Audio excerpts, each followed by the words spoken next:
I was going to ask a different question, but since you mentioned successfully helping so many companies, do you have a standard playbook that you run when you get into a company?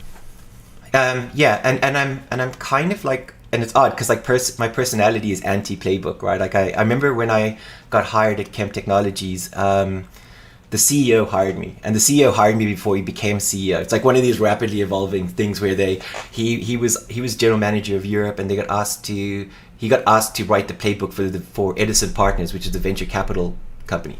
Ray is from the same city as my dad's family have been in for like the last 300 years. His family actually owned the oldest post office in Ireland for like 110 years. So Ray hired me, became CEO, and then HR got involved, and they said like, oh, they had to do a personality test, and I just like selected 4 words out of like 100, and it came back with this 2-page report. And one of the lines in it that I thought was so funny was like, it said David is incapable of doing routine work.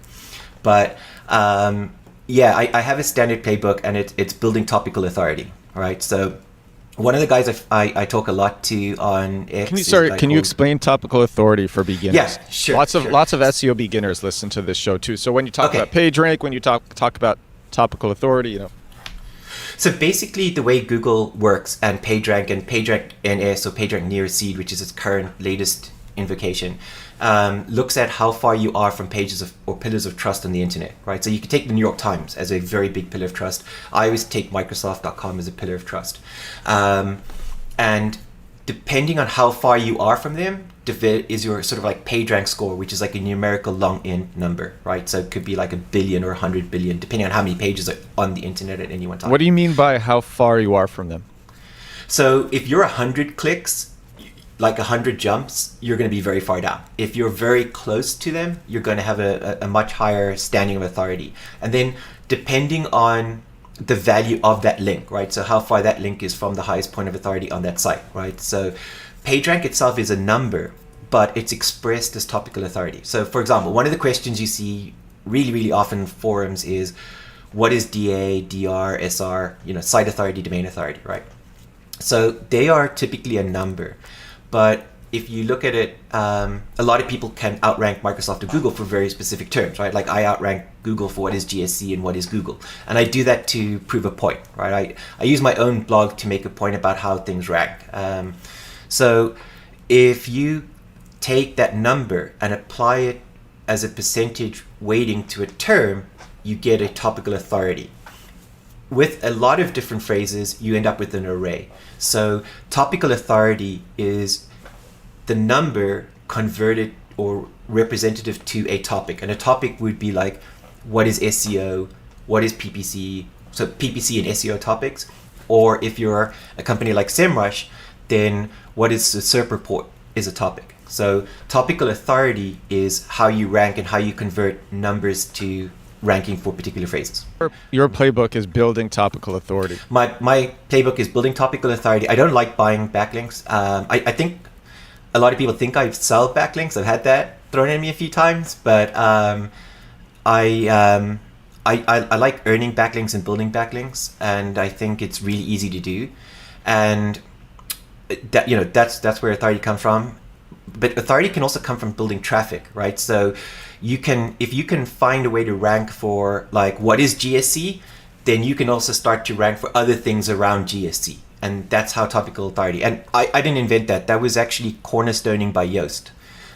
So that's like a 24-year-old playbook, and it works very well.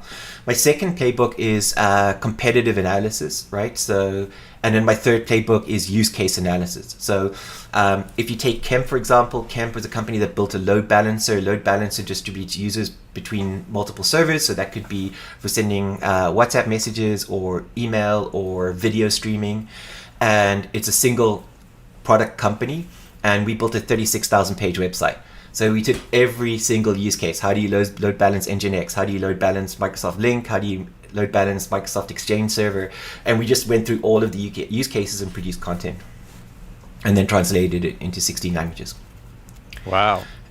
The other playbook I really, really love that I think a lot of new SEOs, that's even more relevant in today's LLM world is just to go and buy keyword in domain, right? So it's the previous exact match keyword, or EMD, right? Where you would buy a domain name that matched your search phrase and used to rank for it, and then Google somewhat reduced the value of that by about 70%. The thing is that if you look at paid search and SEO, which work really, really similarly, except one has dollar amounts and the other has authority, right? So PageRank and authority in SEO, and dollar amounts in paid search. Paid search also has a relevancy, and SEO also has a relevancy, right? So if your document is called /load balancer, then it's going to be related to load balancing. If it's /Nginx load balancer, it's going to be relevant only to Nginx load balancer and all derivative terms from that for both paid search. So I use a lot of the same SEO pages for paid search, except where I have to clone them and I don't want duplicate pages. So if we look at sort of like the exact match domain, one of the domains we bought was freeloadbalancer.com, right? So a lot of companies. Oh yeah, you bought that? We bought it and it's still running, right? So if you look at when was Microsoft, that was in 2014, 15. Okay. And so like a lot of companies, we own KempTechnologies.com. We couldn't acquire Kemp.com. It was owned by a NASA jet propulsion scientist who wanted to use it. It was matched his surname. And so we bought freeloadbalancer.com and launched it. And in the first 8 weeks, it generated 600 leads. And it went on to generate 160 leads every single month, including the NSA. I can't confirm or deny that, obviously. But basically, we pared down a cut-down version that had all of the features, but was limited to 20 megabit per second throughput, which doesn't sound like a lot, but these are typically 30 gigabits a second network appliances.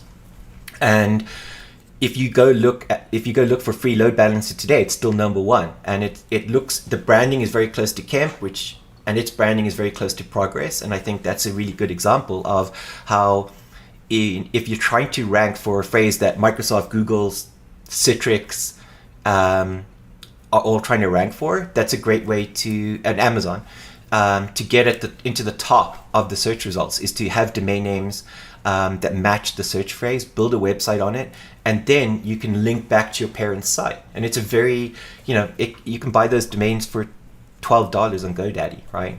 And I think that's very relevant in LLM world, because now all of that content is being read and synthesized on the LLM's homepage.